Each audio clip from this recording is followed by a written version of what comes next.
আসসালামু আলাইকুম। কেমন আছো বন্ধুরা? আশা করি সবাই ভালো আছো। আলহামদুলিল্লাহ আমিও ভালো আছি আল্লাহর রহমতে।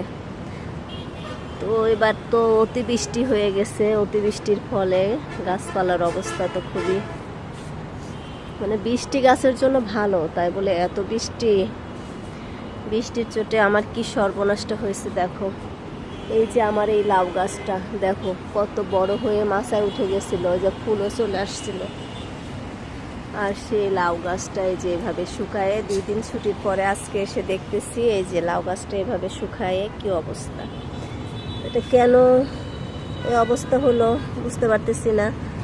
বেশি পানি জমার কারণে নাকি বুঝতে পারতেছি না। যাই হোক, এখানে একটু ব্রাঞ্চ একটু তাজা তাজা আছে, এখান থেকে কেটে দিব, দেখি এটা ব্রাঞ্চটা বড় হয় কিনা।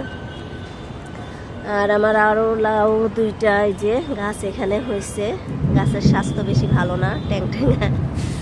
তো যাই হোক, লাউ গাছটার জন্য খুব খারাপ লাগতেছে। এত বড় হয়ে মাচায় উঠে ফুল এসে সেই লাউ গাছটা যদি মারা যায়, আসলে খারাপ তো লাগারই কথা। তো যাই হোক, মেঘের গর্জন তো শুনতে পাচ্ছ, কি জোরে জোরে মেঘ গর্জন করতেছে। হয়তো বা বৃষ্টি আবার আসবে। দেখো আকাশের কি অবস্থা, আকাশের মধ্যে শুধু পানি আর পানি আর পানি। তো যাই হোক, প্রকৃতির উপর তো আর কারো হাত নাই। আর হচ্ছে আর একটা বিষয়, সেটা হচ্ছে এরকম কারোর হয় কিনা আমার গাছপালাগুলাতে এই যে কালো কালো এগুলা পিঁপড়া না, এগুলা হচ্ছে প্রচুর হয়েছে, অতিরিক্ত হয়েছে। এই যে গাছের মধ্যে ভরপুর, এই যে গাছের গায়ে কালো পোকা আর এই যে পোকা দুইটাই হয়েছে একসাথে। কি করব বুঝতে পারতেছি না। স্প্রে তো দিচ্ছি 2-1 দিন পর পরই বিভিন্ন রকম, কিন্তু কিছুতেই তো যাচ্ছে না এরকম। এই যে প্রত্যেকটা গাছের পাতায় পাতায় গুড়ায় গুড়ায় এই পোকা, শুধু এই পোকা আর এই পোকা। আমি কি করব, এটার জ্বালায় তো অস্থির হয়ে যাচ্ছে আমি। হ্যাঁ, প্রত্যেকটা গাছে এই গাছগুলাতে, এই যে এই লতানো গাছগুলাতে, এমনি অন্য কোনো গাছে নাই। আর এই যে এই পোকাও সরাইতে পারতেছি না। এই যে এই পোকাগুলা, এই যে কালো কালো কালো কালো যে প্রচুর হয়ে যাচ্ছে, চলে যাচ্ছে। বিভিন্ন রকম করছি, ওই যে ডিটারজেন্ট গোলায় দিচ্ছি বা পানি দিয়ে ধুয়ে দিচ্ছি, চলে যাচ্ছে আবার হচ্ছে, চলে যাচ্ছে আবার হচ্ছে।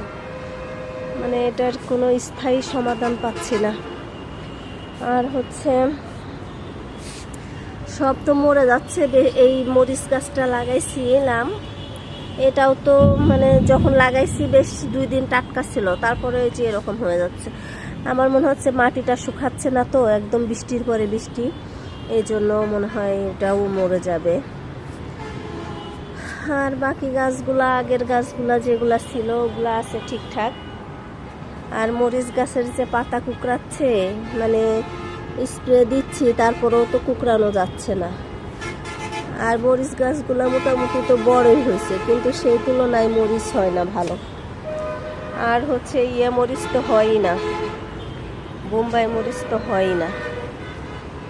আর বেগুনের চারা কতগুলা দিছিলাম, তার মধ্যে এখন এই একমাত্র এইটাই বেঁচে আছে। এটাই একটা ফুল আসছে, 2বার ফুল ভেঙে দিচ্ছি, এবার আর ভাঙবো না, থাক, দেখা যাক কি হয়। আর এই গাছটার কি অবস্থা দেখো, একদম পাতা কুকড়ায়ে যে পাতাগুলা বের হচ্ছে ওগুলা আরো কুকড়াচ্ছে। কিচ্ছু তো বুঝতেছি না কি করব না করব। আর এই যে এই ফুল গাছটা একটু রোদ দেখে রোদে দিলাম, এখন যে অবস্থায় আকাশ ডাকাডাকি করতেছে, কি যে হবে জানি না। আর এটা হচ্ছে একটা ফুলের গাছ, ডাল ভেঙে লাগাইছিলাম, এটা দেখছি হয়েছে। আর এখানে যে কি গাছ, এখানে দিছিলাম কতগুলা বুট, ছোলা বুট।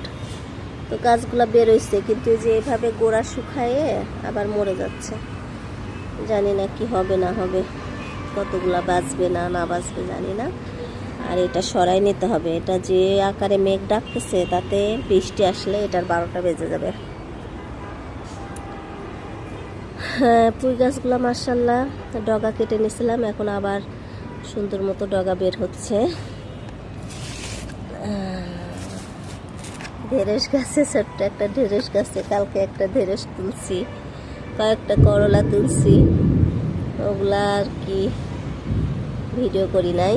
যাই হোক, পোকামাকড়ে অস্থির।